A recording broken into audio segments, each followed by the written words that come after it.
Indian philosophy, भारतीय दर्शन,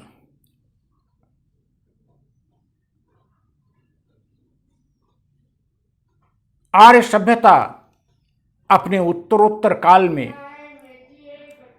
तमाम गूढ़ विचारधाराओं का प्रतिपादन करने लगी, जिसके परिणाम स्वरूप 6ठी-7वीं शताब्दी ईसा पूर्व से ही भारत में अनेक दार्शनिक शाखाएं आने लगी।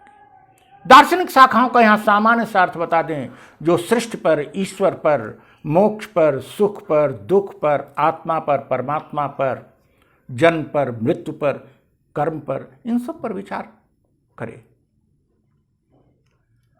लौकिक जीवन के साथ साथ पारलौकिक जीवन पर भी विचार प्रस्तुत करना, यद्यपि लौकिक जीवन पर भी अगर आधारभूत विचार कोई प्रस्तुत करता है तो भी दर्शन है। भारत में ही एक दर्शन चार्वाक है, जो कि लौकिक विषयों पर ही अधिकांश बात करता है। बौद्ध धर्म स्वयं,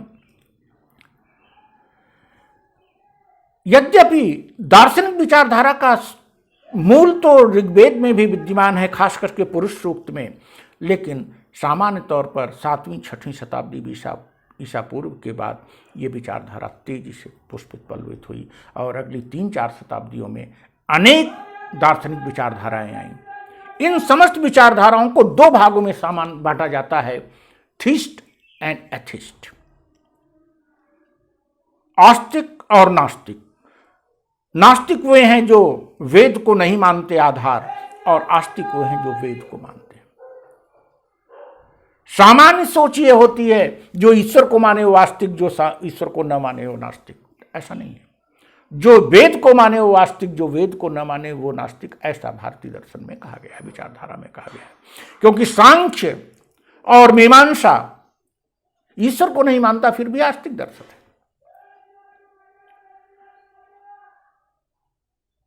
भारतीय भूमि पर मुख्य रूप से 3 नास्तिक दर्शन विकसित हुए, बौद्ध और जैन। इसके अतिरिक्त चार्वाक, बौद्ध जैन की चर्चा हम कर चुके हैं। चार्वाक दर्शन पूर्णतः भौतिकवादी है और जीवन के सुखों को लक्षित है, और इसलिए लौकिक जीवन में सुख की प्राप्ति को ही मूल लक्ष्य मानता है जीवन का, और यावत जीवेत सुखम जीवेत ऋणम कृत्वा घृतम जीवेत के सूत्र पर आधारित है। As far as theist philosophy is concern, इसमें 6 विचारधाराएं हैं जिन्हें खड़ दर्शन के रूप में जाना जाता है। सांख्य, मीमांसा, न्याय, वैशेषिक, योग और वेदांत। जिसमें से सांख्य और मीमांसा वेद को तो मानता है, ईश्वर को नहीं मानता। सांख्य के प्रवर्तक कपिल हैं, जिन्होंने कहा 2 ही सत्ताएं हैं, प्रकृति और पुरुष, और इसके अतिरिक्त कोई सत्ता नहीं है, और इस प्रकृति और पुरुष से ही यह सृष्टि चलती है।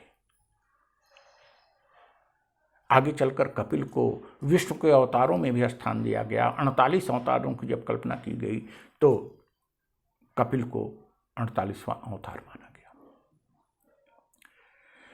दूसरी तरफ मीमांसा दर्शन मंत्र को ही देवता मानता है, वेद को अपर से मानते हुए मंत्र को ही देवत्व देता है। यह भी ईश्वर को नहीं स्वीकार करता, और ये सांख्य के काफी नजदीक है।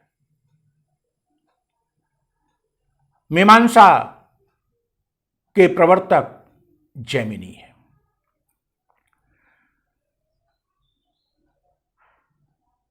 न्याय जिसके प्रवर्तक गौतम है, यह ईश्वर के विभिन्न रूपों की कल्पना करता है। यह वस्तुवादी दर्शन है। यह अनेक प्रकार के ईश्वर के अस्तित्व को स्वीकार करता है। और मीमांसा में जब आते हैं तो यह भी देवमंडल के अस्तित्व को स्वीकार करता है। आगे चलकर न्याय और वैशेषिक संयुक्त हो गए और न्याय वैशेषिक के रूप में यह जाने लगे। वैशेषिक के प्रवर्तक कणाद हैं, जबकि न्याय के प्रवर्तक गौतम है। योग दर्शन के प्रवर्तक पतंजलि हैं, जो प्रकृत पुरुष के साथ ईश्वर को भी जोड़ता है, की सत्ता को भी मानता है। सांख्य में जो प्रकृति और पुरुष है उसके साथ ईश्वर की सत्ता को मानता है, और योग द्वारा चित्तवृत्तियों का निरोध करके ज्ञान की प्राप्ति, मोक्ष की प्राप्ति, यह साधन, योग को ही साधन मानता है। योगश्च चित्तवृत्ति निरोध है। और योगाभ्यास के इसने पूरे नियम दिए पतंजलि ने, और ये योग दर्शन है। इस प्रकार से खट दर्शनों में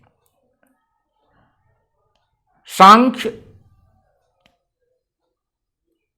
मीमांसा जो ईश्वर को नहीं मानता, वेद को मानता है, सांख्य के कपिल, मीमांसा के जैमिनी, न्याय जिसके प्रवर्तक गौतम हैं, यह अनेक प्रकार के ईश्वर को मानता है। मीमांसा भी इसी ढर्रे पर चलता है। बाद में न्याय और मीमांसा एक हो जाते हैं। इनके प्रवर्तक क्रमशः गौतम और कणाद है, और योग दर्शन के प्रवर्तक जैमिनी हैं, जो कि प्रकृत पुरुष के साथ साथ ईश्वर को भी तीसरे तत्व के रूप में स्वीकार करता है। अब आगे जब हम बढ़ते हैं तो छठा है वेदांत, जिसकी चर्चा विस्तृत रूप से करनी पड़ेगी, जो कि आज भी सभी दार्शनिक विचारधाराओं और भारतीय चिंतन का आधार है। नेक्स्ट वीडियो में। Thank you.